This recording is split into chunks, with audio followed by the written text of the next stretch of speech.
And I pull up my notes. We're live now.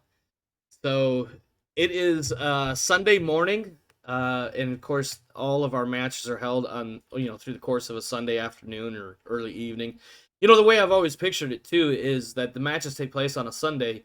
And while the individual matches all last like basically a minute or two at the very most, right? Yeah. There's a bunch of like cleanup and basically prepping for the next match because they want to try to keep the arena somewhat cleaned up so there's not a lot of burning debris or I always you I know always thought that they cycled arenas because we have a different arena generated. well so right, so I have an idea on that. So I was kind of pictured like this. There's this big tract of land, right? Like I don't Okay. know, hundreds of acres on a side. I have no idea. I can't honestly With I like little can't. drones. Yeah, and I can't fathom what exactly 1 acre is, let alone multiple. But either way, so like they want to make sure the arena is at least somewhat safe. Any fires are contained and things like that. So there might Yeah. be like upwards of an hour in between matches. Not to mention like here, this one match is finished, and even if we're going clear on the other end of this arena, you've There's got still stuff going yeah, on. you still got to move mechs around so they can get positioned to be Yeah. put out on the And field. we're gonna go into podcast territory right now, but an acre, and an acre in medieval times was used to calculate how much land needed to feed one person for a year.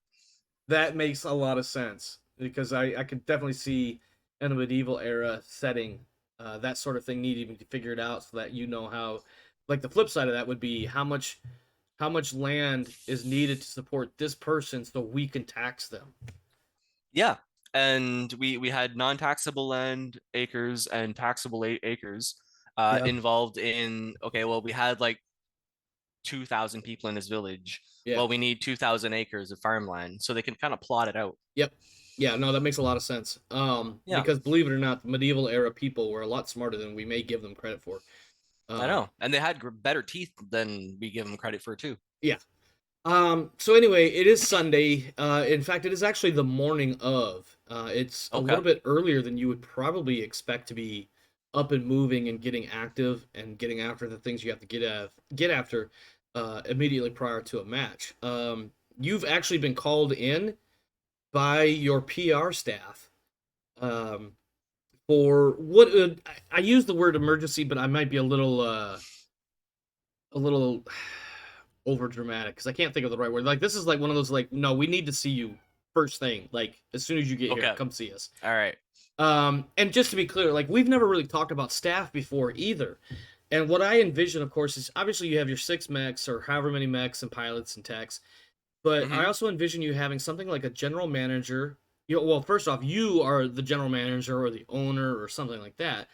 But then Yeah. you also have somebody, kind of like a second like an XO or whatever that handles your team, like the overall team in your stead. Yeah, you're Yeah, like busy with like the I high, give the I but give the orders, and then yeah, the orders go down a couple yep, trees, and yeah, then we get to the exactly, people. exactly. Yeah. Yeah, so then you have this, so you have your second or whatever that handles the day to day, and then you've got probably like a master trainer for all the pilots, a master tech for all the technicians, and then you've probably got some admin people as well, some personal Mm-hmm. assistants, excuse me, some personal assistants, PR, marketing and sales, payroll, stuff like that. Because I do market a lot. Right, right, yeah, and each team would have this because there's always merchandising opportunities, and you're always trying to get more people in for the shows and the arenas and the matches and whatnot. So Mm-hmm. there's quite a few people. It's just like any sports team. It's not just the players on the field. There's a lot of stuff that goes on behind the scenes, as it were. Yeah. So this meeting is basically your PR team of 2 or 3 people, as well as your executive or your XO or your the guy that's out there on the field every single day with the individuals. Um, your PR team lead Angelique Marceau and Okay. her assistant Marvin Drexler. They're pretty much spearheading this at the moment because they're the ones that really know what's going on because they're PR. They're supposed to know all this stuff. Yeah. And basically, what they're coming up with is that there seems to have been a biopic of some sort that has been released overnight on a lower end network. And I'm going to use TMZ as a comparison, and I'm not smashing TMZ No, whatsoever. I just see what's happening here, Yeah, and I like so love it. this is like the equivalent of like a late night what's going on in the world in celebrity lives kind of deal. Yeah, And so there's been some like investigative journalism that's taken place.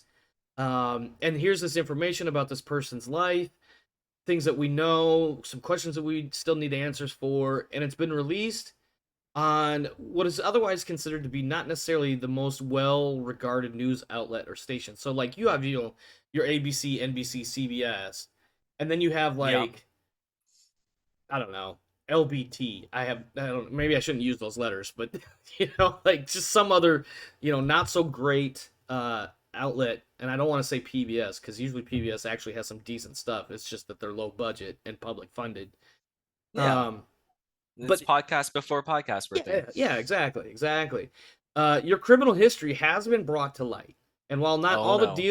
not all the details are 100% accurate, the fact that your position on the team as part of your sentencing is now going to be public knowledge really soon. The initial take is that the biopic didn't get a lot of initial ratings, but it's only been about 12 hours, if that, since it was first aired, and most likely it's going to gain traction soon, especially once it filters across the inner sphere.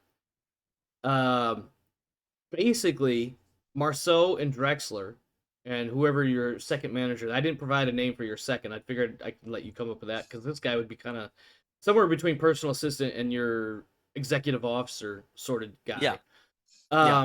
I'll But figure that basically, out. yeah. So basically, what they need from you at this point is like your input on how best to handle this, given the nature of your sentence. I imagine your senior most team members, uh, your mind you, again, your admin people, not your mech teams. Your Yeah, senior most guys will at least have some sort of an idea of where you come from, yeah. and the circumstances that has put you here.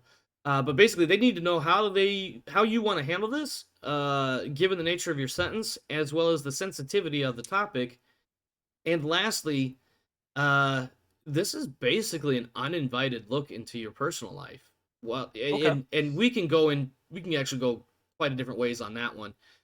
Speaking above the table here, because there's a certain amount of invasion of privacy, perhaps a certain amount of circumventing of protection of private information. Um, Okay.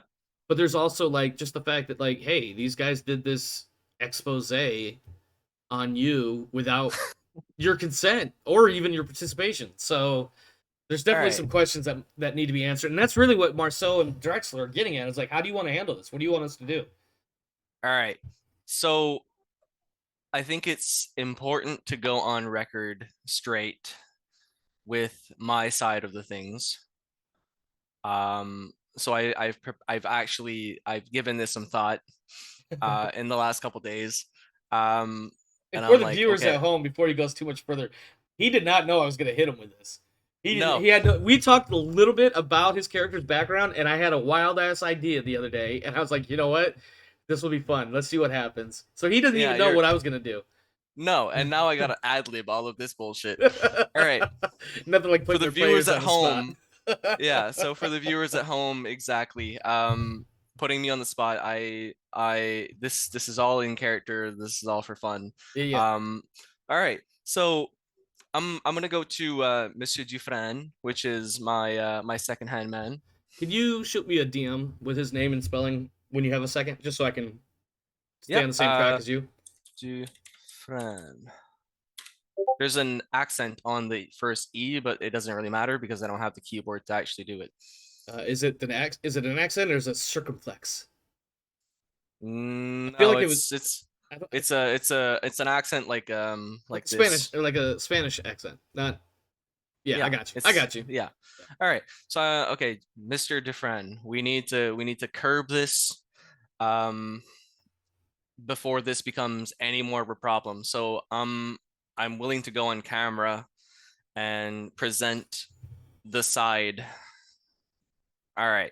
So we fast forward a little bit. We get into in front of like a little press thingy that Yeah, yeah, I've arranged. yeah. It's all a show. It's all a scam. These are people. These are people literally from like the hallways of this particular. So this isn't even a press conference with media. No, This is a press no. conference with some people in some suit jackets that don't fit very well. That was literally grabbed off the shelves or off the racks just a few minutes prior. Yes. All right. So this presents my character very well. Oh yeah, Um, absolutely, absolutely. get people in seats, give them mics. We have mics in the studio, so I just like grabbed a bunch with Yeah, my yeah. my team and like gave it to them, and I organized some questions. So I was like, Go okay, to cool. go to All go right. to the local radio hut. I can't use the word shack when I say radio, but you know, go to the local radio hut and grab some electronics. All right. So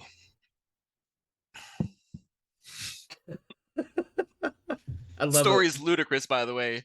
No, All I right. love it. So um we're gonna get into this in a second if you want to spitball afterwards. But the point being is, I look at the camera. I one of the people stand up. It's Mr. Dufran, but no one knows who he is. So he goes, "Is it true the allegations where you have been arrested, indicted of crimes against humanity um in the magistracy of Canopus territory? And if so, are you able to set the record straight today?" Yes, absolutely, person I've never met before. Um, so, cat girls, they were bred for a certain reason. And we all know that that is just unholy as far as any kind of act to do on any kind of human being. At the end of the day, it's a human being. So when the cat girls, um, their life cycle goes through the pleasure circuses, through the other types of media, through everything else. I gave them a way out. I thought, why don't I be industrious and I make sure that they have a job? But then all of a sudden they ask, well, we need a living wage, and all of a sudden now they're saying, well, we need a place to stay while it's raining, and then we need food, and then Mr. Dufresne stands up and goes, are you still clear about what's going on right now?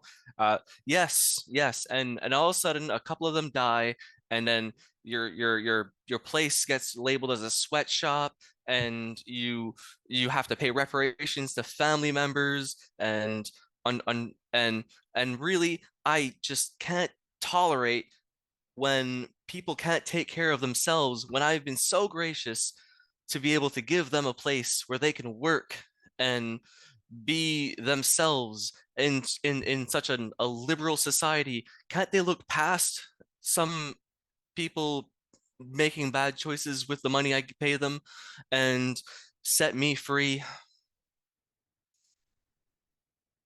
Interesting. Interesting. Is there more to this sham of a press conference, or is there more to work on Duchenne later? goes, yeah. So Duchenne steps up. He goes, okay. Um, so what you're saying is, um, you were a gracious person, and you actually gave these people who had downtrodden lives a chance at living properly, and they just spat that in your face. I go, yes, that is exactly what happened. Well, I'm sure we'll be able to find out more about that in the future. Good luck. And Even Dufresne's like, man, these words feel weird coming out of my mouth. yeah, so the press conference just whiles down a little bit. People are very confused at my rant, my tirade. Yeah, Um, I bet. and then it goes on forward from there. Okay. All Okay. right. Are you ready to move into the studio, or is there Yeah. more fires you No, need to put that's out? that's that's all. That's the fire that I've started to put out, that Okay. I've now allowed people to have an idea what it is that I So did. you've given a rebuttal to the original statements of where is this guy coming from and what is the real story. Um. Yes. And So go ahead. I'm sorry. no, go ahead. Okay. When you do get to the studio, Olaf's gonna pull you aside for a brief second before you guys go live, and he's gonna ask. Now, he has seen the original biopic by the, let's say the CMD station Well, I don't know. Okay. I'm making up letters. I don't even know. I was trying to make it sound similar. I was like, I almost said DMZ, and I was like, no, that's a demilitarized zone. There's only one Yep. meaning for that. Anyway, so he's seen that biopic, and he's also caught glimpses, and we'll say, given the Cliff's Notes version of your press conference as well. And what he needs to know from you is basically how do you want to handle it here because his own production team is queuing him up for certain questions regarding your history. So what he has to understand is that the magistracy of Canopus, the crown, so to speak, Mm-hmm. said um, that if I can make the money and I can get the people, the tourism, that kind of stuff going, Mm-hmm. then those are erased, but like future crimes against humanity would not be. Um, Okay. so so this is This is almost like a chance for almost a political social redemption as far as the yes. courts So can of the I can I do magistracy. That's a yeah, hard so word to so say. she realized that the magistracy, yeah, it is pretty hard. She realized that his ability to use words and be industrious and things like that were all assets, unfortunately used in the wrong Right. avenue. Yeah, she's trying to teach you a lesson. Yeah. And you should be thankful that you're getting a lesson instead of just being locked in a very small room for the rest of your life. Yeah. You inhuman person. Okay. All right. So yeah, Olaf is gonna be like, okay. All right. So I think what I would do is I will ask the bare minimum that will, you know, somewhere between the minimum of what my producers want and the least possible impact I can present onto what you're trying to contain on your side of things. And because I think he sees the uh we'll just say the conflict, for lack of a better word, between what one side is saying and what you're trying to rebut with, or Yeah. refute, whatever the right word is. So anyway, so Olaf is wearing a dark gray button-up shirt. It's Okay. nicely made, well fitted. Uh, on each of the arm around the cuff, there is a single teal band, kind of like like how airline pilots or military will have Oh like the yeah, yeah. stripes. So he has a Yeah. single teal band around each cuff. And then when it's time for the actual interview, you'll see that he is sipping from a purple colored mug that bears the Honeybees team logo. So this guy's got merchandise all over in the background. They just swap it Yeah. out for whoever's on stage. And he probably Uh, bought it from my merchandising team. oh yeah, probably, absolutely. Well, yeah, because Yeah. it's all he's not gonna bring like unlicensed merchandise onto the set. That would be rude. No, no, Not to mention no. there's some sort of conflict of interest or something. I'm sure. Yeah, if he just Um, has it made and stuff, yeah, that'd be weird. yeah. Yeah. Well, I mean, I feel like there's like a kickback or something that the league gets. Yeah. Because he's advertising it himself too. Yeah, yeah, So absolutely, yeah. absolutely. We're And not it, going to go into advertising and how kickbacks like no, no, no, no, no, benefit no, benefit the NBA and the Major League no. Baseball We'll and be stuff here like all that. night, and this will not be a Yeah. mech fight. No, this will be a podcast. Yeah, exactly. So once he gets ready, excuse me, he'll start his little spiel. And we're back, Mech fans. That first match was indeed quite explosive, wasn't it? Well, if you missed it, don't you worry. Not only will it be available soon on the rebroadcast, but it will also be published by the Krieg Dominion Media later this evening before it is transmitted across the Intersphere through our affiliate networks. Meanwhile, our second match is about to get started in any moment, so let me tell you about that. But first, some legalese to appease. I really like the way that sounds, by the way. Legalese to appease the production crew here. I am Olaf Krieg, and this is the Triple Press, brought to you by the wonderful people of the Donegal Media Group, with local technology and support by the Solaris Broadcasting Corporation and the Krieg Dominion Media, bringing you, as we have since 3022, all the exciting combat sports entertainment and more you could ever hope to have. Our next match features two teams that have both won their first match last week, and so tonight, one of them is bound to be disappointed. First up, the home team. Last week we saw them facing the Liren Debutantes, a match they won only by one of the slimmest margins we've ever seen here in league history. That win, by the way, is still under some dispute and or review by the Solaris Gaming Commission and the GTL's own League of Officials, but everything I've heard so far indicates that this win is official and is not going to change. Overcoming that disruption to what otherwise would be normal operations are the Ramoran Opposition, looking to make a name for themselves in the league and, one can imagine, a solidly locked position for the playoffs. Taking the field against the opposition, there's a joke in there if you look hard enough. See what I did there? Is the Canopian Honeybees. Oh my god. A team that has struggled in the past to find its footing, but over the last few weeks, after last week's showing against the American Industrialists, it appears that they have finally got it and are ready to maintain that momentum as they move forward this season. Joining me tonight is the Honeybees general manager, Luke Labrador. Luke, how are you doing today? I'm doing excellent. Is awesome. Good to Yes, hear. nothing is happening that's out of plan. I tried so hard not to spit my drink when he said that. Because I was like, no, your plan is not. This is not your plan. Let me get back in character here. Yeah. Last week's win was something of a surprise. You stood up to and ultimately defeated one of the few teams that have made the playoffs every single season since the Grayland Trios League stood up. Tonight, you're facing a team that isn't a powerhouse, but has often been recognized as a team that one shouldn't just simply dismiss. What is your plan tonight? How do you intend to keep, as I've mentioned, the momentum gained in last week's win? So we're going a little bit more experimental this particular way around. Going into a tactic I dubbed the hive. So we are going to be using our particular selection of mechs a little bit differently than was last time, and hopefully be a little bit more annoying and press the advantage as much as we can. And without giving away too much, but we did get a couple more mechs for this particular match to try out this plan. Good to hear, and good luck with it. I hope your strategy works. As always, things remain in flux when a team is looking for that one good combination and maybe one or two backups, just in case things go awry.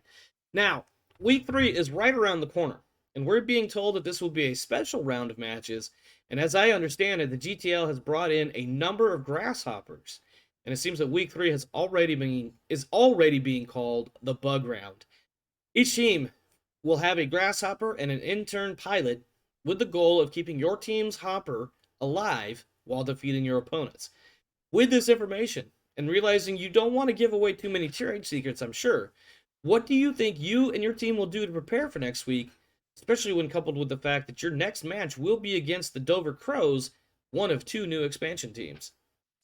The Dover Crows, I heard, did very well on their first match. They did. They really did. I was really surprised by that. I'm not going to say anything more. Yeah, I watched it. It was good. They did really well. If there's special conditions involved in this match, then I'm hoping that my experience is going to be an advantage. We're using an interim pilot and a grasshopper, is what you said? Yes. Okay. I out of character must have missed a post No, or something. I haven't. I've been keeping it all in character. It was a surprise. Okay. There'll be all 2 right. additional special rounds later this season. Oh, I love it. Yeah. So, news to me, but this is going to be a very interesting match. Grasshoppers are no slouch on their own. No. But to keep them alive throughout the whole match, that's a whole thing. Yeah. You got so out of character. You got that balance between keeping yours alive while killing theirs, knowing that the other team is doing the exact same thing. And you can't just hop it out of the way. No. Yeah. Because it needs to be useful. Yeah. Yep. Not to mention the team that you bring to the field versus the team that your opponent brings to the field. It's I'm hoping it adds a new level of complexity that obviously is still manageable, but entertaining nonetheless. Yes. I think that'll be a very interesting match. I think so too. All right. So Dover Crows, eh? Yes. That's gonna be a good match, I think. Yeah, that'll be interesting. Back in character, I feel like you answered that question. I answered it a little bit in between, yeah. Okay. All right, cool. Sorry, my kid is slithering around on the floor behind me, trying to stay out of the field of the camera. So I'm just looking back at him to make sure he was good. Lastly, we talked very briefly, Mr. Labrador, prior to going live, but I do have the one question that I mentioned earlier that I have to ask because I'm being paid Okay. to ask these kinds of questions. Lastly, there have been some interesting viewing options on the local networks, and while I realize that there's only so much you're willing to say on the air here and now, what are some of your thoughts for those, let's say, lower ranked stations and their investigative efforts and some of the production that they publish? Should there be some oversight or perhaps even censoring of certain pieces of information before it's released to the public? Or is it better to simply let information flow as freely as a river, no matter what may come of it? Well, I think I did do a statement today. Yes, I However, saw that. it will see the light of day maybe. The point being is um the information has to flow like a river. Okay? That's the only way we can get past any information. And uh while I don't believe that they need to be censored, I do believe that it's been taken wildly out of context. Very Indeed. inflammatory. Indeed. And one definitely has to be careful with the information that they release. There needs to be some, this is just my personal opinion. And I say that as a host on a talk show. Uh, Mind you, this talk show is, in the grand scheme of things, pretty narrow compared to some others, like morning talk shows or radio talk shows or what have you. I feel like there's a certain amount of thought that has to be used prior to the release of information and a certain amount of consideration to how the public may or may not respond. Because, of course, the last thing we need is generic hysteria for no particular reason. And I'm not going to say anything about the CMD network or their recent production regarding your, we'll say, previous life history. Um, Freedom of speech, freedom of press is one of the cornerstones for a lot of us out here in the sphere. Less so in other places. But before I get too far off track and lose my own train of thought, uh, freedom of speech does not necessarily give you the right to say anything without the possibility of recourse. Recourse is the The word I want to use? possibility the Of, possibility of a response. We'll say that. yeah, response. Yeah. It's consequences. Consequences. Indeed. Indeed. Yes. Now, personally, I think some restraint needs to be exercised, as I mentioned. There's always the second and third order of effects that have to be carefully considered. That's just my personal opinion. And Hmm. I'm going to put my soapbox away now because it looks like we have a match to get to. The opposition and the honeybees are up next. Stay tuned, my friends. All right, and that is enough of my grandstanding. Yeah, Let's go ahead and so switch over. I didn't know where I was going with it, most of it. Yeah, To be honest, I gave it some thought over the last week about what it is that Luca Labrador would have done. right. Um, and the sweatshop was definitely the angle that I was going for. I think what it comes down to is, you had a group of people, at least based on Yeah. the information you presented here, you had a group of people that you felt were in a Downtrodden yeah and in a in a weird not so good position. space. You tried to provide for them. Things didn't go as you wished or to plan. The law got involved. Legalities were a lot more complicated and sticky than they might have otherwise been perceived as. And now Yeah. you're coaching this team in some sort of learn from your mistakes or you're going to be locked in a hole for the rest of your life kind of Yeah. scenario. And the rest of the season is going to be me trying to like atone for that or Yeah. like Yep. curb that somehow. Yeah. And that's why I put myself in that position with my like rant. Yep.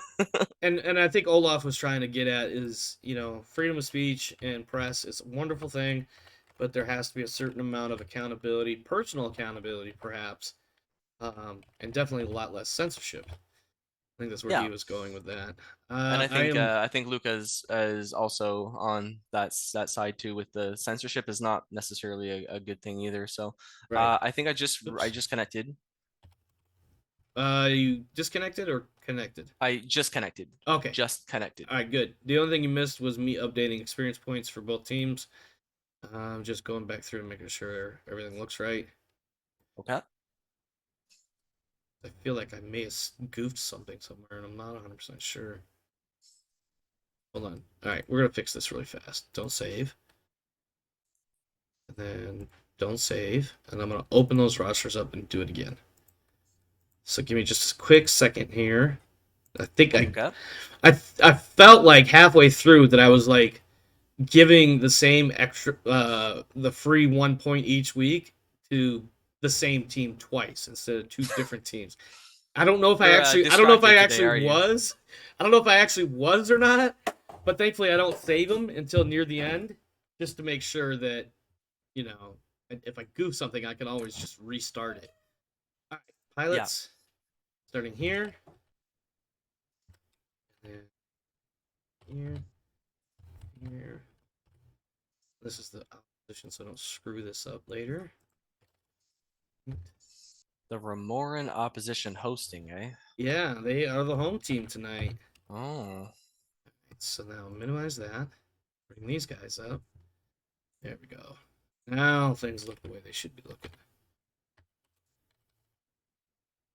I'm gonna do my couple things at the same time. I've been playing a very immersive space sim that's ridiculous. Discord says you're playing something Prosperous Universe or something like that, which I think I took a look at once upon a time. Yeah, Uh, it's anyway, not easy. all right. So that was the first step. We don't need to do sponsorships this week. Midweek results. Yes. You have. Let me pull up Megamex so I can actually see the thing. All right. So this week you have selected marketing and recruiting. Go ahead and give me a 2d6 roll for marketing, please. 2d6. And you do not have any special modifiers for that, correct?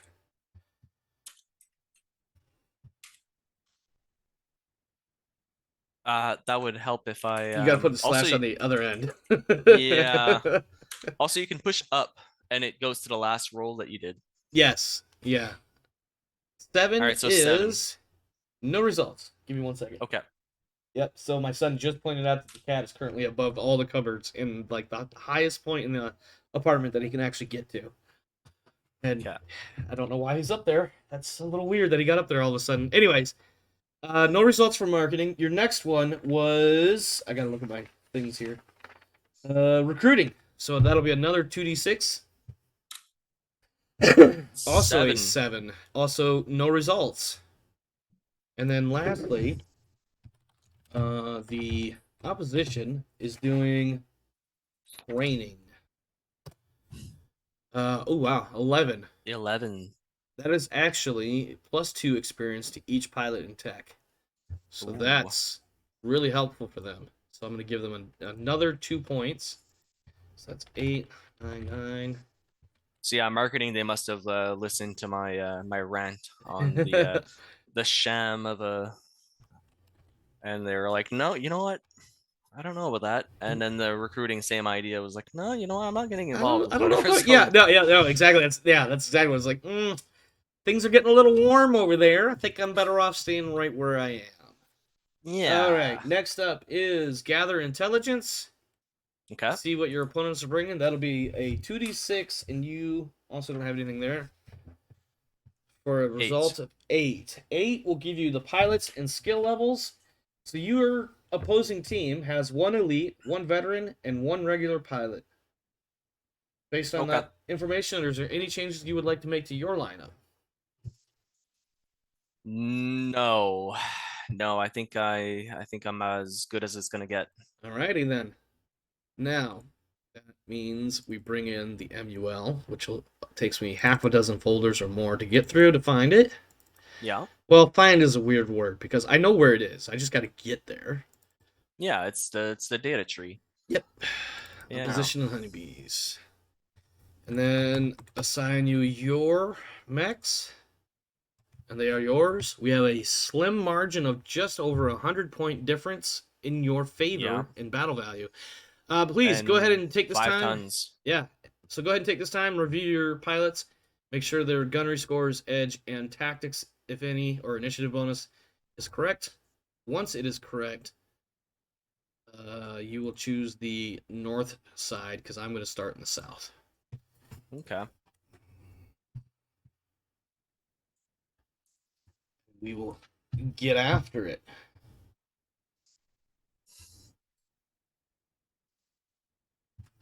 Yeah, I mean, this is definitely my lineup. All right. All's good. Go ahead and Uh, choose the north side. North. And then All click right. done. You've done it. And away we go. All right.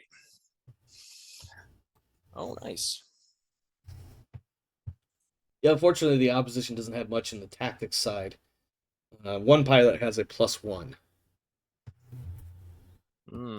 Interesting terrain. Yeah, got some open stuff over on the right, down through the middle and down to the bottom left. So that'll be interesting. Yeah, and you are playing the. Yeah. Okay. Yeah. Yeah, I am your opponent. Yes.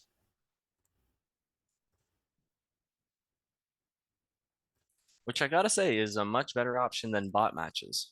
Well, not so much for your win loss record. Well, I actually, if we look at 30-22, I'm just gonna stop talking. yeah, okay. I'm sorry, I'm being facetious. I know. Huh.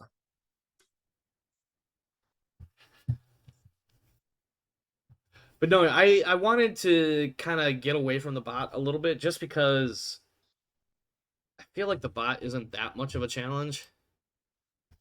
No, and for someone like me, having a human opponent is a little bit more of a bonus too, Right. because I'm not as experienced with the bot making the very logical decisions the bot does. Right. But a human, I can be like, okay, all right, so I have The ideas human is here. going to make mistakes, but they'll be different mistakes. The There'll be bot will different make the same, mistakes, more or less the but I same can, mistakes.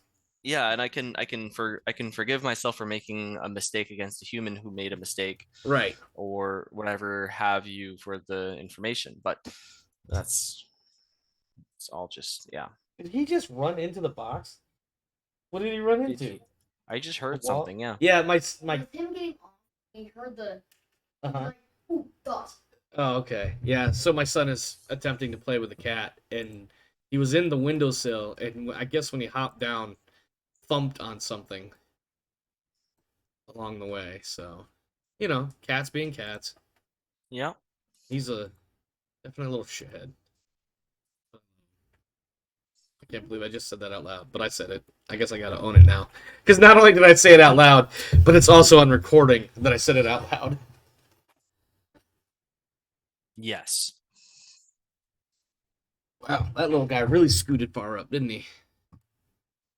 My guy. Yeah, your locust there. Locusts are fast, man. They are.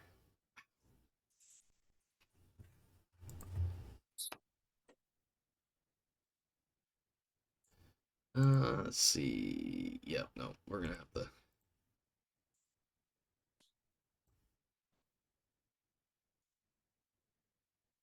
Ooh, wow. Okay.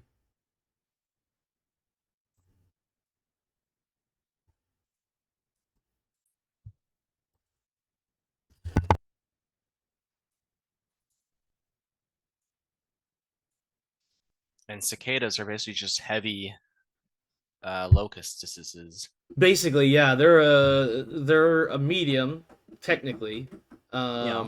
but otherwise, like they basically function as a heavy light. Oh, look at that! The Phoenix Hawk already taking damage, but so is that Marauder. Go ahead and mark up some papers here. Marauder Yeah. took a hit. An AC-20 at the cicada. Damn, that would have been brutal. I mean, Phoenix Hawk. it was a pop shot, but I also have a lot of bullets, so Yeah. Use them while you can. And yeah, because I only have 10 rounds to use them. ideally, they don't go boom while they're still in the ammo bin. Yeah.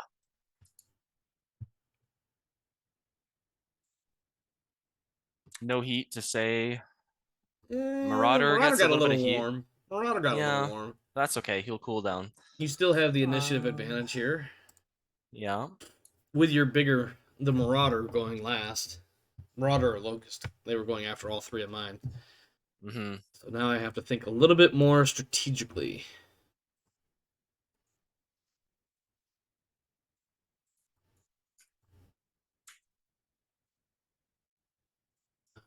So you have a lot of fast mechs, and that's the thing about yours. Yeah. You've got some speed and maneuverability.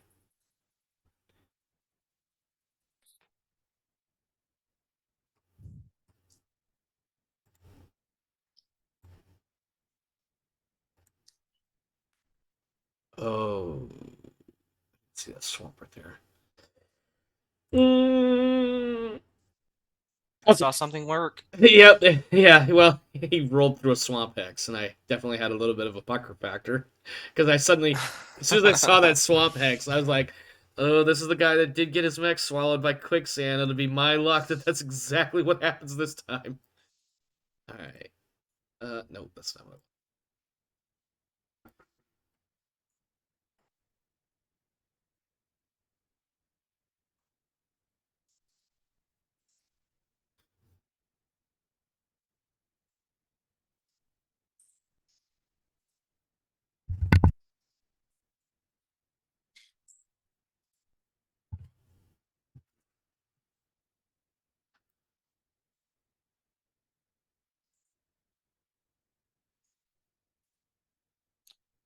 Yeah, I know.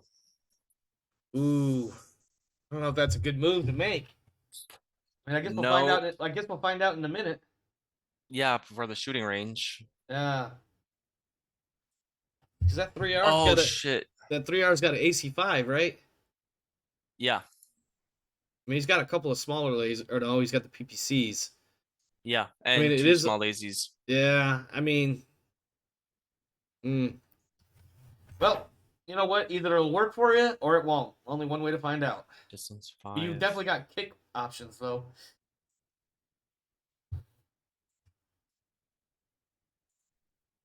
Don't feel bad. There was a match. In fact, it was the match that you said you had seen, the one against my son. I saw a spot for my stalker to go, and it looked like a really good spot for my stalker to go. And I totally forgot to account for the light smoke that was all across the battlefield. That at that point in time blocked line of sight, and I couldn't shoot my stalker. I was so I upset with did see myself. that. Yeah. I was so upset with myself for that.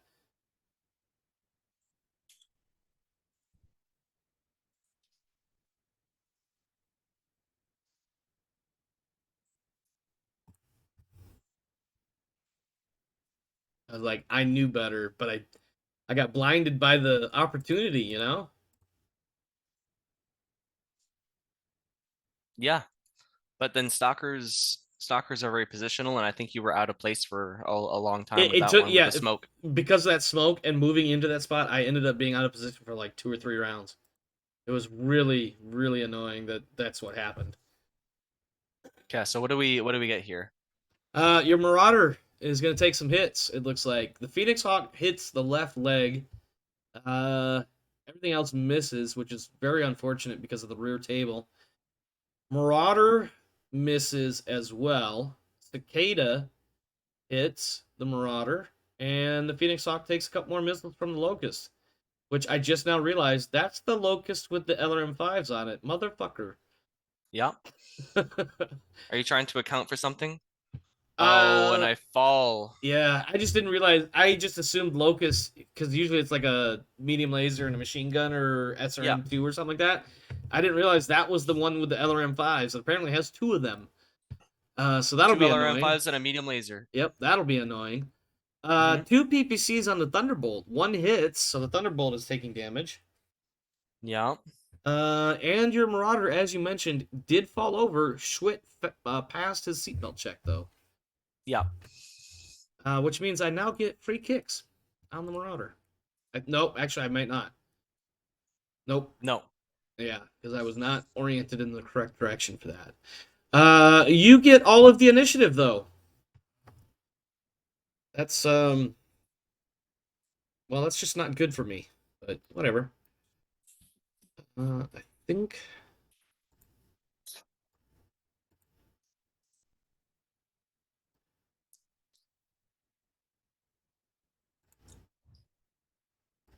Interesting facing.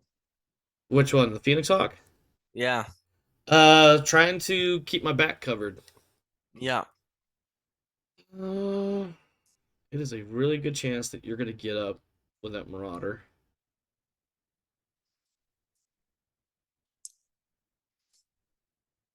think where I want to put it now. Cicada, where should I put you?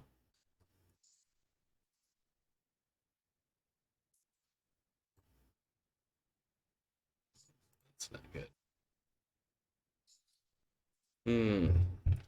I need to get the cicada out of there. You know what?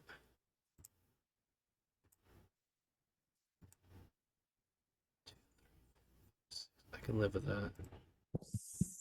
Hopefully. Hopefully I can live with that.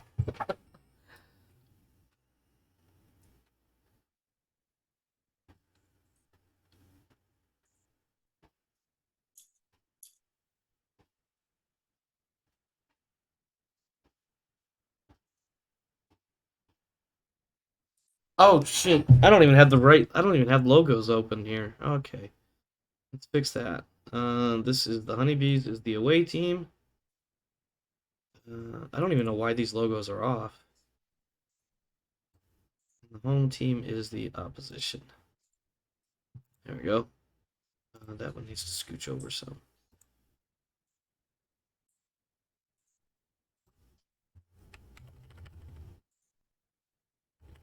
Succeeds. Yeah, he got up all right. Give me just a quick second here. I'm repositioning a logo that on the overlay. Yeah. No, actually need resized. Oh shit. All right. Well, that'll just have to work for now. Okay. Nope. Hold on. I can fix this. It's quick and easy. Okay. I just gotta. Okay. Apologies. I'm sure the people that are watching the screen right now are just like, dude, just let it go. Just stop. Like it's not OCD, but it's got to be fixed. Yeah, I get it. All right, that'll work for now. Okay. Moving on. Shooting phase. Shooting phase. Yeah. I like that number better, but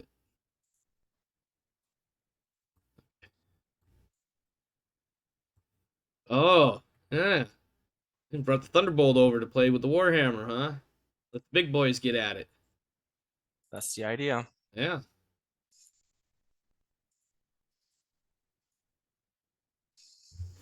Oh, look at that. All right. Let's see. Phoenix Hawk takes some LRMs again. Thunderbolt hitting with the LRM 10, but not the AC 20.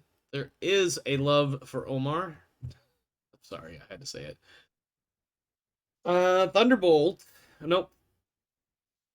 Phoenix Hawk shoots and hits with one laser on the Marauder. Do I have the Marauder marked up? I do. Phoenix Hawk shoots. I said that already. Both PPCs hit the Warhammer. Yeah. I'm sorry. I'm not. Wow, brain is not braining. The Warhammer hits the Thunderbolt with both PPCs. There we go. Yeah. Good shots. However, the Marauder hits with two PPCs on the Warhammer. Warhammer does take damage. And the Thunderbolt takes a couple of lasers from the Cicada, and there's a couple of PSRs, but everybody's still standing. And I believe no melee. No. Warhammer and Marauder both running hot. They're gonna run hot. Yep. 95 to 92 for the opposition, but again, the Honeybees have that initiative. Yeah. Rude. I know, right? It's all right. Darius, it is, well, that might be a little spoilery, but the second week match for the Dragonborn, I don't think I got initiative hardly at all. I just couldn't do anything. So you're moving in your Cicada. Oh. Well, he's got to get at least a little bit of movement up. He can't just sit still like the big guys can.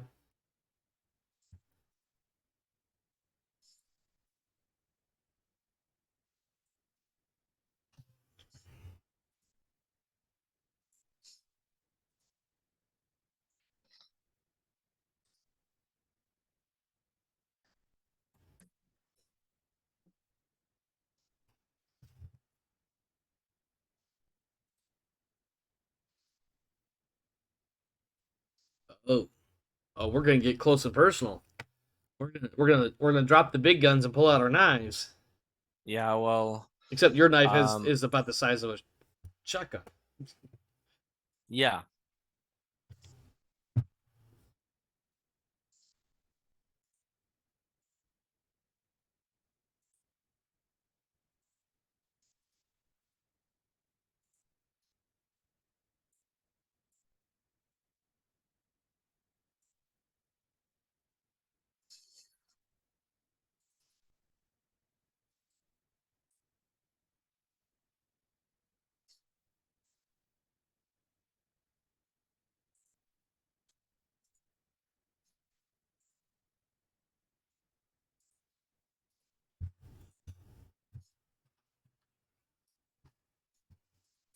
All right, what are we doing here? Oh, Phoenix Hawk takes a few shots, gets both of them to land on the right arm of the Marauder. Okay. Cicada misses. Marauder misses the Warhammer. Oh Thunderbolt. my. Thunderbolt gets the AC-20 on the center torso of the Warhammer. That's not good. Down to 2 armor on that CT. However, Mm-hmm. the Warhammer gets some good hits on the Thunderbolt, getting some internal structure and taking the Thunderbolt up to moderate damage. And a couple of missiles hit the Warhammer from a long off from the Locust. PSRs, everybody's still standing. We do have a melee Jesus Christ, melee contest here. Oh no! Oh shit! Wow! Yeah, I don't go for kicks. You went for punches. Oh man. Okay, this sucks. This really fucking sucks for the opposition. Alright, so the Warhammer kicks the Thunderbolt, ruins the armor of the right leg, internal structure, but the Thunderbolt punches and manages to get through that center torso that had no armor left, and a critical hit on the engine. The Warhammer is now fucking heavy damaged. Yep. And the right arm loses its armor. Thunderbolt is still standing. Oh no, wait. That's an engine hit. That's actually crippled. The Warhammer is crippled at this point. That is a game changer for what's on the field for the opposition.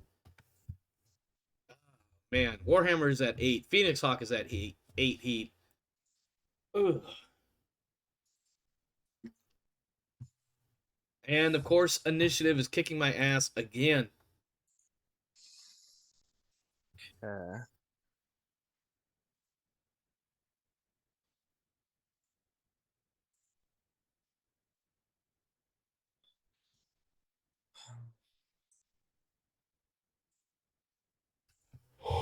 Excuse me.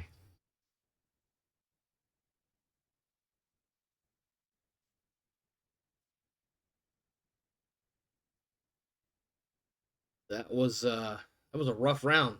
The opposition right there. Holy shit.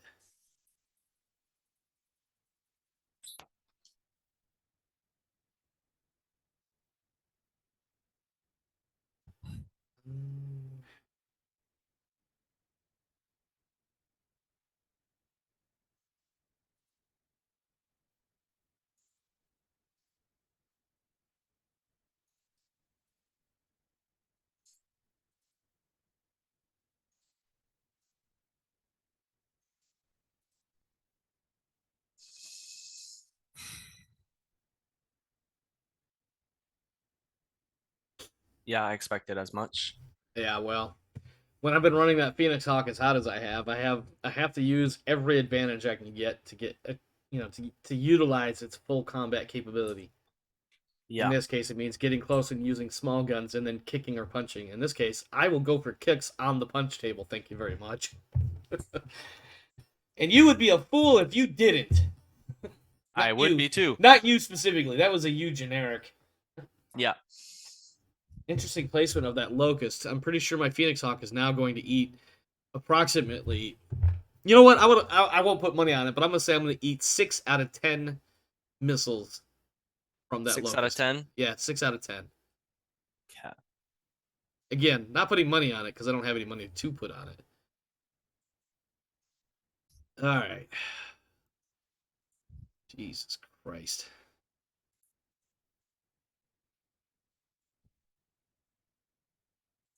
Oh, man.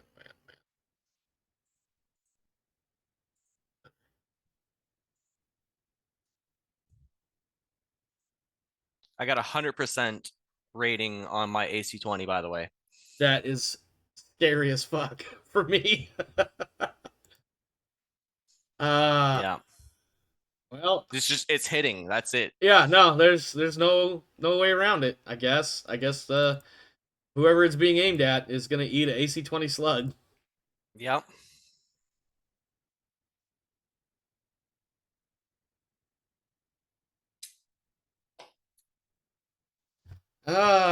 See what happens. PPC hits the Warhammer's leg. AC5 hits the arm. The Locust, 3 out of 10 missiles hit, by the way. So Plus a medium laser. plus the medium laser. So I guess, Mhm. even the damage doesn't add up. No, But it doesn't. Warhammer is just getting fucked up. Oh my god. Lost a heat sink. Warhammer, in return, only the lasers hit, and not all of them. Nothing I needed to hit. Even the Cicada, although I did get internal structure on the Thunderbolt, but I've already got On it the right marked. leg. Yeah. Yeah, the right leg was already marked. And the Phoenix Hawk misses on 7s. Do you believe this shit? I missed on 7s. Look at this. 6, 6, 3, and a 6. I'm not counting any chickens yet. No, because I still need to get this kick to go in an ideal location. Left torso armor destroyed. Internals on the Marauder. Do I have the Marauder marked for internals? I do No. now. So that's helpful. Okay. But not enough to keep me in this fight for much longer, unfortunately. 9 heat on the Warhammer, 6 on the P-Hawk, and the Marauder also at 9. And you again get the... Oh, you get actually the lesser of the initiative The lesser of the exchange. half, yeah. Yeah. Not that it could do Alright. me much, because I can't really move that Warhammer at this point. He's kind of stuck where he is. Well, I mean, he does have some options, but... Alright.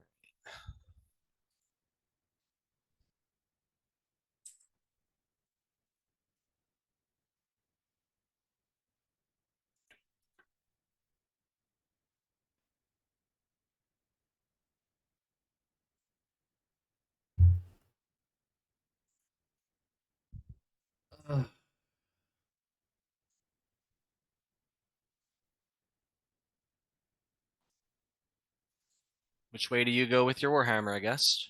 Yeah, and there's no good way for me to get a 3 hex movement to get a +1 evasion, so I think I'm just gonna sit tight. Okay. Uh, Kind of on top of a hill. what's that? Kind of on top of a hill. Yeah, I mean, he is on elevated terrain, so he does have that much going for him. Kind of. Yeah. A good shot less. And remember, it's going to be another 100% for the hit for the Oh, AC-20. of course it is. Yeah. Of course it is.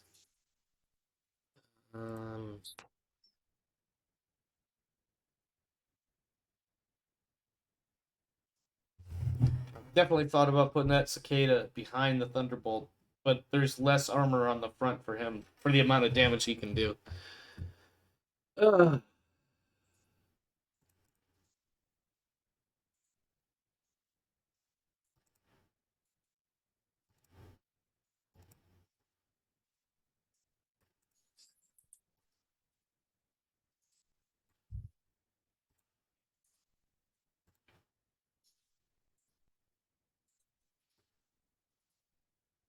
Yep.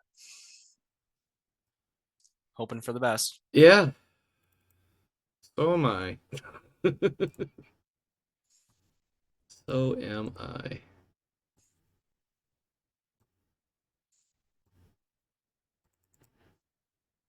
Alright. Oh, losing an arm on the Warhammer. And that AC-20 hits the right torso. 2 out of 10 missiles hit from the Locust. Thunderbolt getting some critical slot hits on Oh yeah, the the leg. Thunderbolt. Takes him up to heavy. And some actuators on the right leg. Lower leg ×2, foot, and a heatsink on the right leg. Phoenix Hawk chews into the backside of the Marauder. No scoops, though. No scoops. Cicada gets some internal... Doing some damage. Oh, no armor left on the Thunderbolt's center torso. So this is going to come down to one of 3 possible options in the next round. The Thunderbolt or the the Thunderbolt or the Warhammer or both are going to die because neither of them have center torso armor. And the spread of BV left. The Warhammer moves after your Thunderbolt. Oh. And the Cicada moves after your Thunderbolt. So, but the Locust picks up the slack. The Locust with those stupid LRM 5s.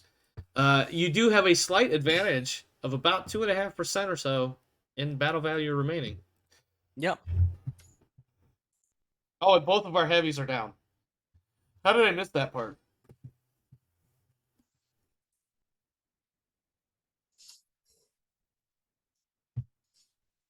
My heavy's up again. Yeah, I see that.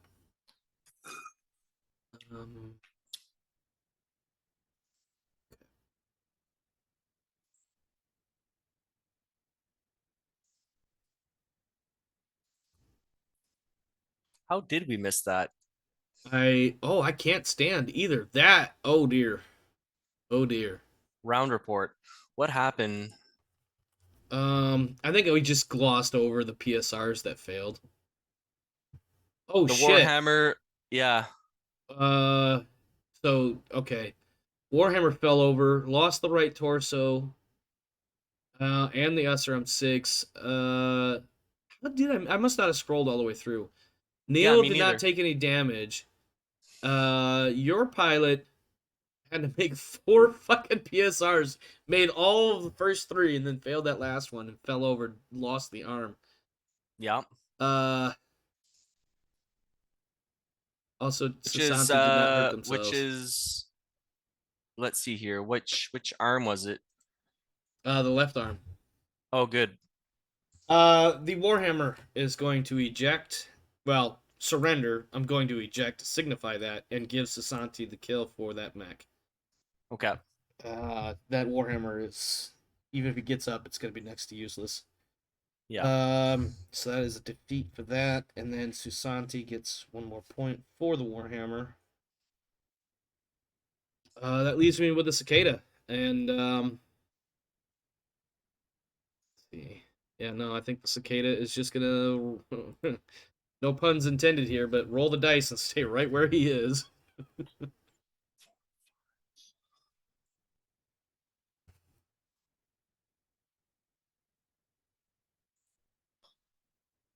All right.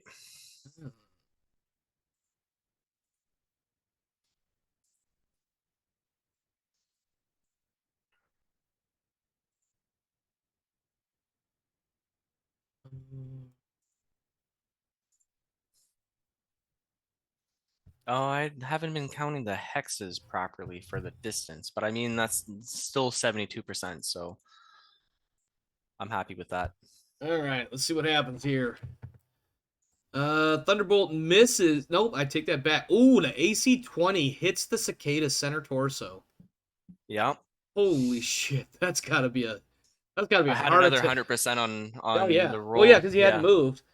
But that's Yeah. got to be. I mean, could you just imagine? You watch your heavy partner just be like, "Nah, man, I'm out," and then the Thunderbolt just looks at you and be like, "Your turn," and you're like, "Fuck, my heart, my heart." Yeah. So that's gonna take the Cicada all the way up to moderate, based on that roll right there. Now the Marauder takes some fire from the Phoenix Hawk. Some of it gets re-rolled because of edge. It was a head hit. Looks like the Marauder is still going to be fine. The Marauder returning fire. Phoenix Hawk takes some internal structure. I do not have that marked, so do now. You're going to like the next part. Yeah, I started to scroll and I had to stay focused. Your AC-20 just bit the dust, thanks to the Yeah. Cicada. Yeah. So, I mean, we already have your Thunderbolt up to heavy damage for losing critical slots. And then the Locust finally gets 6 out of 10 missiles to hit. Plus a laser. And the medium laser. That Locust is putting in some fucking work, bro. He's just this annoying shit. It's he's been hitting. consistent damage. He's doing a few points of damage every single round. I got to give it to him for that. Yeah, he's doing well. He's doing well. Actually is. And he's doing exactly what I want him to do, but he's not doing all of the job that I wanted it. No, but that's but okay. It's still an annoyance. He's still factor. alive. He's still alive, which is more than I thought would happen at this point in the game. Oh yeah, because I've been focusing on the big dudes. Yeah, for obvious reasons. But if this was not a Locust 1M and it was a 1C or whatever it is, 1S, 1A, no 1, yeah 1. No, you're right. It's a 1C. I think LCT 1C. There's a 1S, and I believe there's a 1E. I might have one or two of those off a little bit. And the 1S is the one that has the machine guns. Yeah. And if it was the machine gun one, he would be dead by now. Oh yeah. 100%. Yep. He's working real good. Yep. Wait a minute. What happened to my Cicada? He blew up. How did I miss that report? Go back into the report. Oh, he fell over and blew up. Yeah. How the fuck am I missing that? So, okay, Cicada is dead. Yeah. That is a kill by your Thunderbolt pilot. Mm-hmm. I'm pretty well fucked. Yeah. Unless this Phoenix Hawk manages to kill the Marauder and the Thunderbolt in the next round or so. Not likely. It's not likely. I'm very concerned that you might be below the 25. Yeah, that I am. The Phoenix Hawk, I don't know about the individual numbers. The Cicada, I don't think it's going to be worth a lot. I think the Phoenix Hawk's going to be worth more. I don't know. We'll see what happens here in a second. We'll find out. Yeah.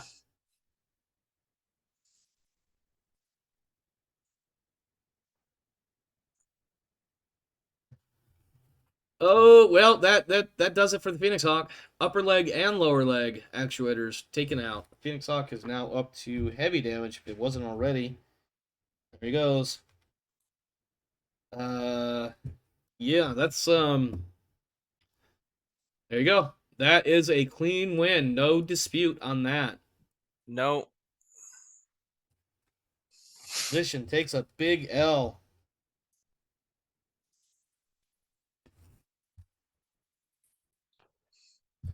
Pretty happy with myself. Yeah, no, that went very well. We'll talk about how you did there in a moment.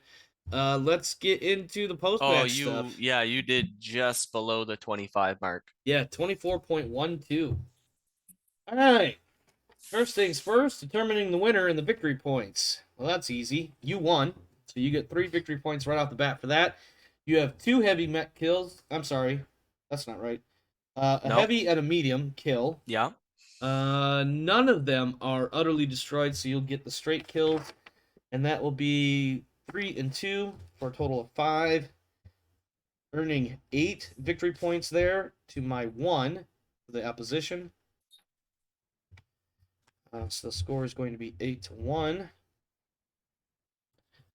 Let me see who won. Got it. Fans. All right.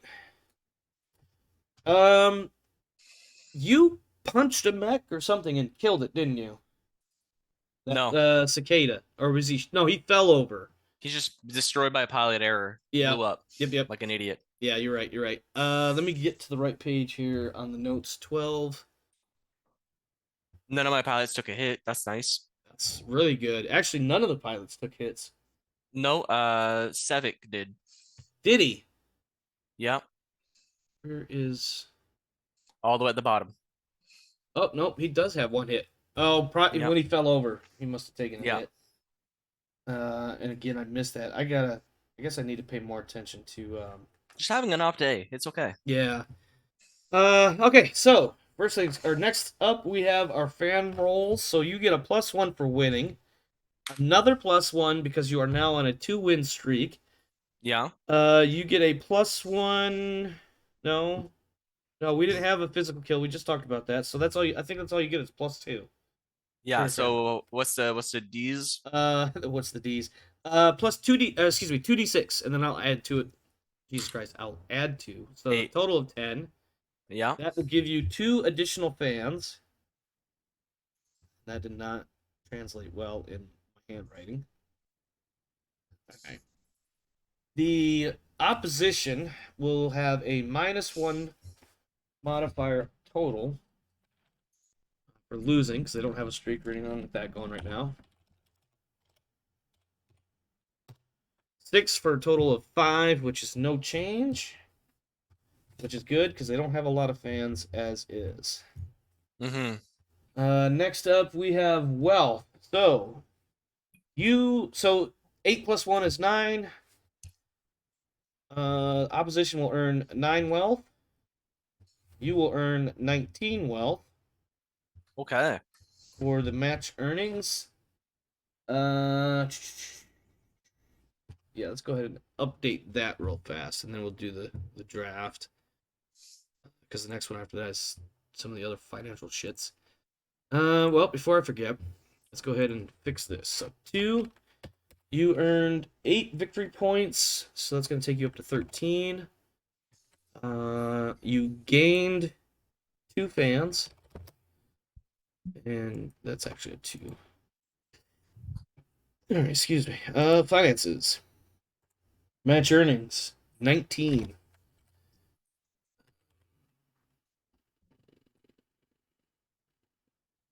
Balance equals. Oh. Hold on. I gotta fix this formula.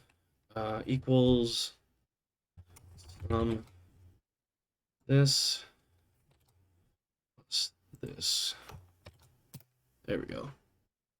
All right. And fan income is 15. And then for the Ramorans, they are now 1 win, 1 loss with a total of 6 cumulative victory points. They did not change fans. Finances, they gain 9 wealth. And this one also needs to be changed. That plus that. Fan income is 3. There. Okay. Now we do the draft. Yay! Not really. Ooh. Not really. Not really. Yay! This is the one that can go against you. So you're gonna roll 2d6 plus 1 for a win. You're not on a 3+ losing streak, and this is not any other condition.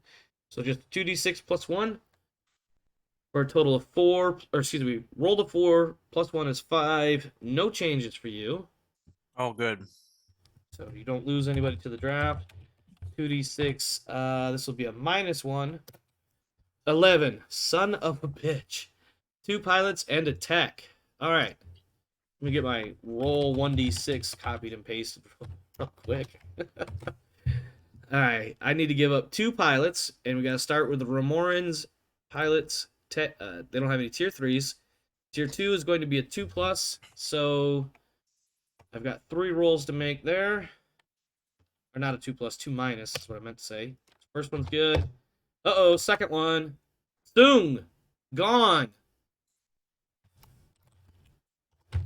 Sung drafted. That was a good pilot too. Yeah, it's a elite, veteran pilot. But they had enough skill point or experience points built up. They could have gone up. So I gotta get a new guy or new person in here, and then Ananas, safe, and then on a 1, Sevic, Kircher, and Golema. All right. Well, they only get 1 pilot, but I still got text to get through. So starting with a tier 3, I need out of 3 or lower, they are gone. Safe. And then 2 for this one. Oh, there's the tech. Gabriella Agnoludo. Gone. Alright. Starting with the new pilot. I need to roll 1d6 for experience level. That is a veteran. I get a veteran back. Got really lucky on that one.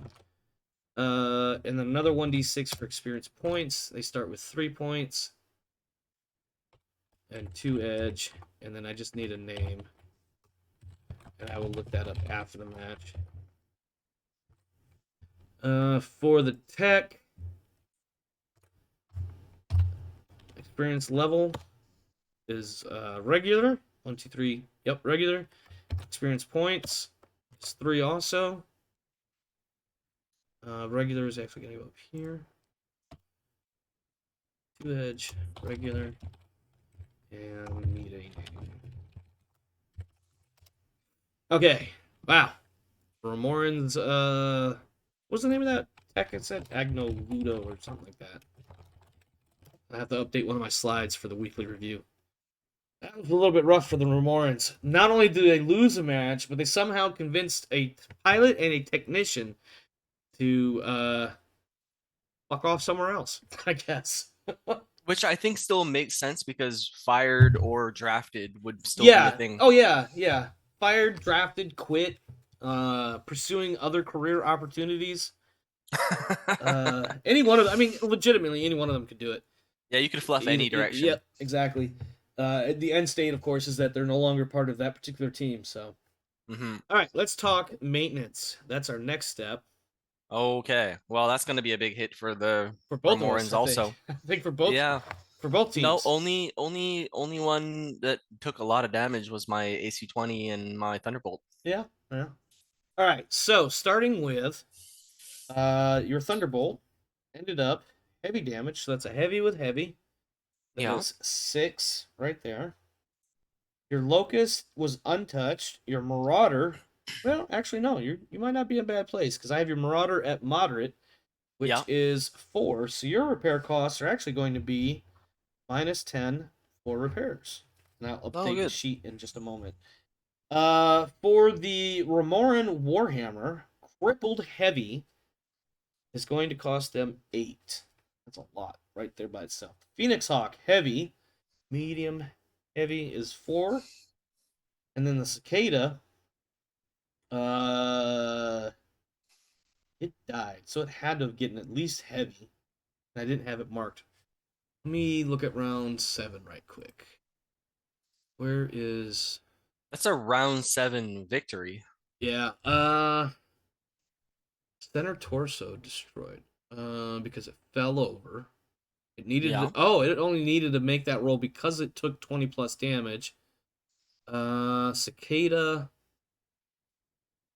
Where is the shot on the Cicada? Here we go. It did take internal structure damage, and then because it took 20 plus damage, it had to make a PSR. Nobody else shot at the Cicada, so really, that's it took a critical hit when it fell over. So that, and it's an engine hit, so that actually cripples it. Eesh. Excuse me. A medium crippled is 6. Well, holy crap. That is -18 wealth to repair. If he chooses to repair. Yeah, if I do the full repair. And then -1 medical for Sevic. Alright, let's so that's the maintenance costs. Let me go ahead and input those. Mm-hmm. Starting with your team. Well, okay. Apparently I have these in the wrong order on the spreadsheet, according to the order on my notes. Whatever. Maintenance. You've got 1, 2, 3, 4, 5, 6, 7, 8. Can't count the crab because it's still under repairs. So that's 7. -3 that were sent to the field. That's actually 4 for maintenance. Yeah. And then your repair bill was -10. Your salaries, 2, 3, 4, 5, 6, 7, 8, 9, 10. Pay your people, because I'm assuming you're going to pay all the things you have to pay. I just put that in the wrong spot. Yes. We've established that's a rule now. Well, yeah, because if you don't, things can happen, like people leaving and joining other organizations. Yeah. So it looks like you don't have any medical costs to worry about. So your end of week finances are sitting at 42 wealth by my count. And of course, I'll So I be. went up by 1. No, you won it by 10. Oh, nice. But I bought 2 mechs, so that's why I'm saying I went up by 1. Well, that even. Hold on. Yeah, it evens out. Yeah, I see where you're going with that. Because if you hadn't Yeah. bought them, I yeah, would have up by 10. yeah, I got where you're going with that. I got you. But I also may not have won, so That is also true. And then finances. All right, for the Ramorans, we have 1, 2, 3, 4, 5, 6. That means -3 for maintenance. The repair bill is. I'm just gonna get some water. Yeah. Minus. That's not right. Repairs -18. Their medical is -1. Their salaries is 2, 3, 4, 5.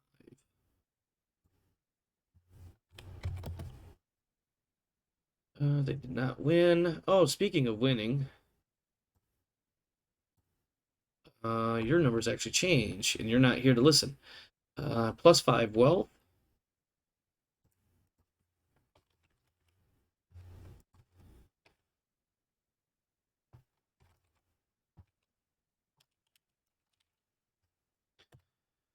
And your fans actually changed by 2.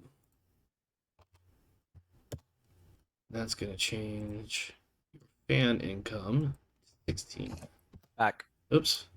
Yeah, so I just realized I forgot to add your sponsorship. So you actually gained 5 wealth for winning, and you gained 2 fans for winning, and that changes your ultimate outcome from 42 wealth to 48 wealth. Oh, nice. Yeah. I was just going through the Ramorans and was getting ready to check sponsorships, and realized that, one, they're not getting sponsorship bonuses because they lost, but also I forget where I was going with that. I took too long to explain because I screwed myself over. Long and short of it is currently I got to do some magic with the books for the Ramorans because they're currently 7 wealth in the hole. But I'll get to that momentarily. Okay. I'll do that afterwards. Let's see. Next up, we have experience points. Your dude Susanti got 2 additional experience points for the kills, 1 for the match, 1 for the win, for a total of 4. And then Baker and Schwitt 2 each. Let me go ahead and update that as well. That's not the team I wanted. There we go. All right. So first up, Susanti gains 4 experience for the match. Baker and Schwitt get 2 each. Where's Schwitt? There he is. Or she is, I guess. Your techs that were assigned to the mechs that were in the match, we've got Jim Bob gaining 2. We have Derek gaining 2. And we have Fred gaining 2. And that's because they get 1 point for the week, 1 point for being assigned to a match, and then 1 point because the team won. Nice. So they got anywhere between 2 and 4 points depending on who they are and what their specific relation to the match was. So now for the Ramorans who lost, Neil gets 1 because he was in a match. That's not 1, that's 2. Thung, who is gone, Sevik gets 1. And then Text, Agnaludo is gone. Umura gets 1. And Brown gets 1. And now, not mistaken, our next step, which will be the last one before the... Oh, I skipped repair rolls. That was supposed to take place first. Yeah. Well, we'll start with you. I have your Thunderbolt. Your Locust doesn't need to make repairs. Your Marauder. Your Crab needs to make repair rolls from last week as well. You don't Yep. need to pay anything additional because it was already paid last week. Okay. So starting, So 1d6, right? Yep, this will be a 1d6. You'll want to copy and paste. Starting with your Thunderbolt, you're going to need a 3+, and you have a total of 4 rolls. Well, it doesn't matter. You got it. So Thunderbolt is repaired, and now the Marauder, also a 3+, total of 3 rolls available. I see Another this. 4. Yep, yeah. It took me a second to register that, but I was right there with you. And then the Crab, you need a 3+, and you have 3 rolls. 1, 2, 3. I was about to say, man, if that crab doesn't get repaired, that poor crab just sitting there going, "Come on, guys, really, really?" That's not the team I wanted. I wanted them. All right, let me go over here. Grab that and paste it into there. So your crab is good. All your mechs are good. Now I got to figure out really quick for the Ramorans how to. You may have to take some alone time on that one. Well,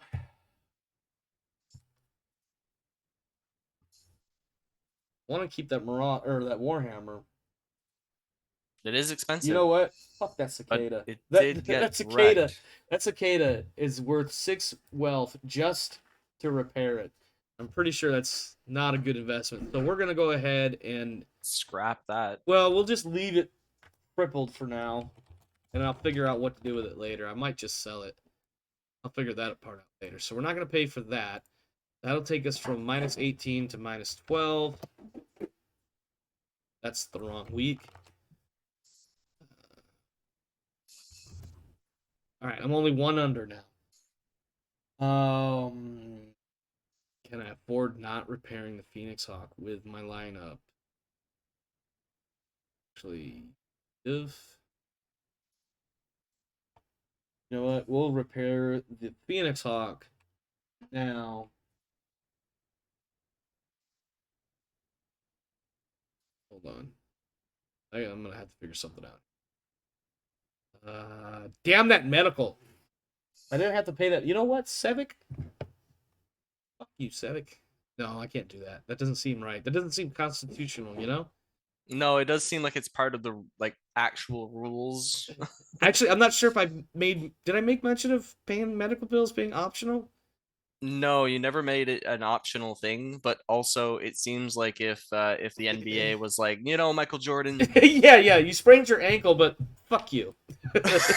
You'll heal on your own. Well, the problem is there's no rules for quote unquote natural healing, so I have to pay that medical bill. Yeah. I gotta come up with one more. Oh, you know what? I can just leave one of these mechs unmaintained. Like, for instance, the Wasp. Yeah. There we go. Yeah, so instead of paying -3, it's going to be -2. That puts us right at 0. And, hey, as long as the Wasp stays repaired, or fully repaired, I'm good, right? Alright, so that means I can repair the Warhammer and the Phoenix Hawk. Not the Providing cicada. you roll it. Yeah, provided I roll it. Why? I know why you said it, you son of a bitch. Whoa, Yep. 1d6, not 12. Alright, copy. And now, for the Warhammer, I need a 4+ with 3 attempts. 1, 2, 3. That's it, right? Damn it. Yeah. Damn it. Alright, well, the Warhammer is not repaired. All that work just to find out that... Oh, you know why I didn't get repaired? Because the tech that was assigned to that mech dipped out. Agnaludo. Oh, that's right. She was like, yeah, you know what? Fuck this Warhammer. I'm out, man. I'm not even doing 2 weeks. And just drops the wrench and walks away. The Phoenix Hawk, I need a 4+, but I have 5 attempts. So that's 1. Oh, I needed a 4+, right? Yep. All right, Phoenix Hawk is repaired. The Warhammer is not. Control C. Control V. Man, that's rough. I got 2 crippled mechs on this team. Okay, that is it. Let's go ahead and take it back into Zoom, back into the studio. And I think the first thing, really, other than the obligatory congratulations on your second win, Luke, talk to me about that little ass locust with all those missiles on it. Yeah, so kind of an epiphany moment. I was looking at the list of mechs that are available, and I saw that one shining right there with its dual LRMs, LRM fives, and a medium laser, and I thought to myself, you know what would be real annoying? Um, is that thing just outside of range for like good hits all the time. And well, and that's the thing that we noticed. The hits weren't great. No, A few missiles here and there, but two things. That given a thing different stayed. roster, Go ahead. given a different roster, that would have been a different situation too. So I had a Warhammer to take care of because Warhammers are scary. Yes, yes, very When scary. it does fire, it did do a significantly small amount of damage for its range, but probably on par with an actual 1S. Well, the thing that I want to point out, Luke, is Yeah. that locust was incredible. Had to be incredibly annoying for the Ramorans, and I wish we could get their coach in here to talk to him about it, or her. Which one is it? Let me look at my notes real fast. Because I actually gave the coaches names. Oh God. Well, I'm gonna go with a male name. Tiago Romero. You know, Oh, nice. if we could get Mr. Romero in here one day for an interview, we could see just how annoying that locust was. But let me point out, it didn't hit a lot, or rather, it didn't cause any critical moments. It didn't puncture armor or shatter things. Uh, and the locust was constantly moving, staying just outside of the main engagement. But it rained down consistent fire that had to be distracting for the opposition pilots. That Mhm. might have been the edge needed to defeat the opposition tonight. The fact that those May have pilots been. were just getting rattled, just a little rattle, but a Yeah. noticeable rattle, can be distracting, disconcerting, and probably just generally annoying. And that locust, well, one of these days that bug is going to get squashed. Just like the cat that's Mm, in the hallway right now meowing at my kid's door. Totally well, kidding. I'm not going to squash cat. I'm surprised it survived as long as it did. And when and if I do field it again, we will see how long it lasts that time too. It was. Considering Go ahead. considering anyone who views this fight will probably understand what I will be doing with it this next time around. Well, I will tell you that that was a fun fight to watch. We're definitely excited to see what else you've got in store. It sounds like the Honeybees coach, Mr. Labrador here, has some dubious. No, I'm not going to say dubious. I'm going to say devious because that's what I meant to say. He's got some devious plans in mind. And now to see some of that execution on the field, like we did tonight with the annoying ass locust and the destruction, the near total destruction, I might add, of a Warhammer with an AC 20 on a similarly heavy mech at very close range, and then watched it take apart a cicada as well. So maybe the bug smashing is just going to be a thing, ironically, for a team named the Honeybees. Yes, and with the grasshoppers being the next theme, I mean, bugs are going to be this whole season. Yeah, it definitely seems that way. Yeah, Luke, it's do the you have season of the a bugs. yes? Do you have anything else for the fans at home, whether here on Solaris or somewhere out there in the wide expanse of the Innersphere? No, I believe that our performance here today has solidified us in the realm of doing well at this tournament. Indeed, I think the Honeybees, as mentioned in the intro section of the episode, I think the Honeybees have knocked the rust off. They've gotten their footing, and now it's just a matter of proof to every single team out there that still doubts them that they're doubting the wrong team. All right, my friends, we're gonna get out of here. Coming up next, not to mention the matches that we have later this week, or excuse me, later tonight, we have a look at some of the regulatory requirements to putting together a media program, a news media program. While we were in this fight, Some of our interns did some background looking. They put together a little show for you. So after this, we'll have a look at some of the Solaris-based legal requirements in order to put together an information show similar to what was released on another network last night. More on that as it develops.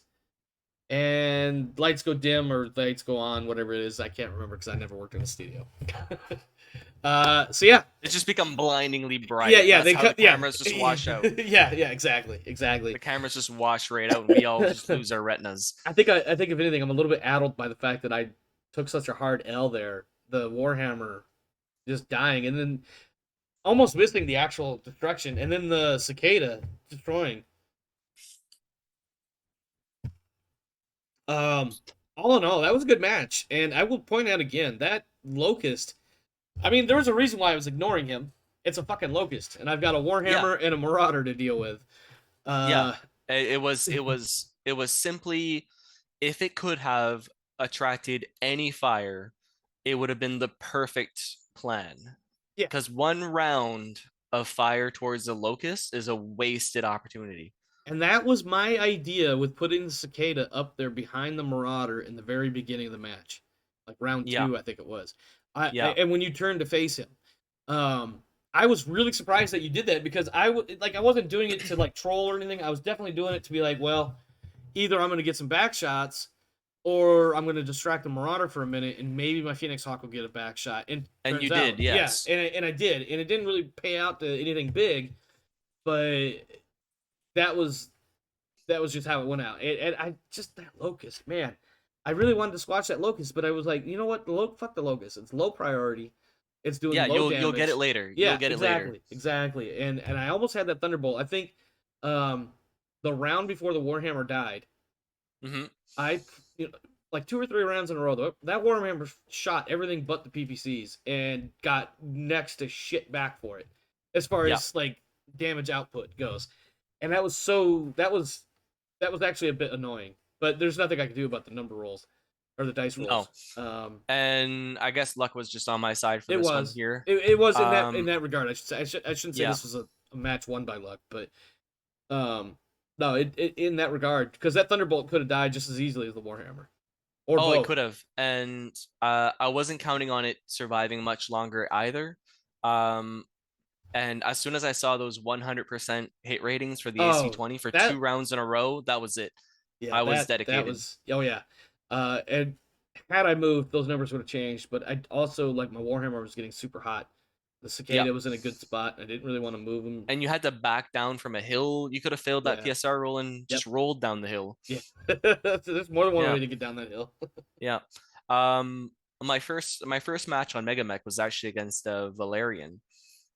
I don't know that name. It sounds familiar, but it might be because of Game of Thrones. He's on the Mega Mech thing, Valacian or Valerian. Okay. And I was picking up this game. This was last November. And it was the first time that I'd actually had a real match.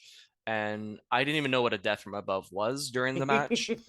But I certainly I certainly as hell used it once to see what it would do. And the thing about luck is that you only roll the dice that you take. Yeah. Okay, so if you don't take the dice, then you're not going to roll well because you're never going to roll. Yeah. So you'll miss all the shots you never take. That's what I heard. Yeah. So he had a Thunderbolt that I took out the gyro on, and he fell into the water and just drowned. And then he had a Hunchback that I had a Spider, and I death from above the Hunchback and blew up its ammo because it had the AC-20 Hunchback.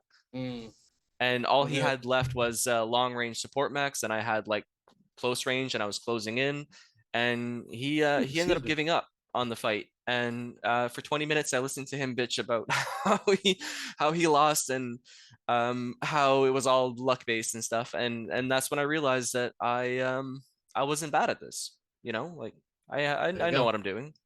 Yeah, no, it's risk mitigation. It's not so much to a point. I mean, luck still remains a factor. But there is a certain amount of risk mitigation. Now you have to weigh your options, because as we've seen multiple times, first with week 1, and in previous seasons of GTL, DFAs are effective / not effective. Mm-hmm. And it could easily So go are one charges. Yeah, so and charges, knocking people right off the map. Yeah. Or just totally failing a role and everything falling apart. It can easily go one direction or the other at any point in time. And I called it. Either the Warhammer was going to die, the Thunderbolt was going to die, or they were both going to die. And that's pretty much what happened. The Warhammer died. Yeah. Obviously, logically, those were the only options. But at that point, within the next round, one of those three was definitely going to happen. And lo and behold, Warhammer went down. Yeah, and that's when the fight turned in my favor heavily. Oh yeah, absolutely. Yeah. And then losing the Cicada right after that, that was it. Lost the fight. Yep. But it was a good fight all around. I do need to put an end to this because I got a couple of more things to do tonight. So Okay, Luke, cool. you got anything for our viewers at home? No, that was everything. Thank you. All right, awesome. Stick around, friends. As I mentioned, kind of supposed to be in character, but kind of goofed it. We do have a couple more matches scheduled for the rest of the week. We're looking at our first PvP match being recorded on the 31st. Our final match between players, or excuse me, me versus the player on the 2nd. And then I think on the 3rd, we will do the final GM team versus GM team match. That will be streamed live. Looking at the evening of the 3rd, probably starting around 7 p.m. Pacific time. After which Be real fast. What's that? Should be a real fast match. Shouldn't be a very long match, but it'll be streamed live and then, of course, thrown on YouTube. So, obviously, as always, if you like what you see here, like, comment, share, subscribe, etc., etc., etc. There's a Discord link. Join the Discord, hang out, talk to the other cast, and just be a part of the community. Your support's always appreciated. And if I keep talking at this point, it's just going to be random rambling, and nobody really wants that. So I'm just going to get out of here. That's okay. That's okay. All right, guys. Have a good one. We'll see you around.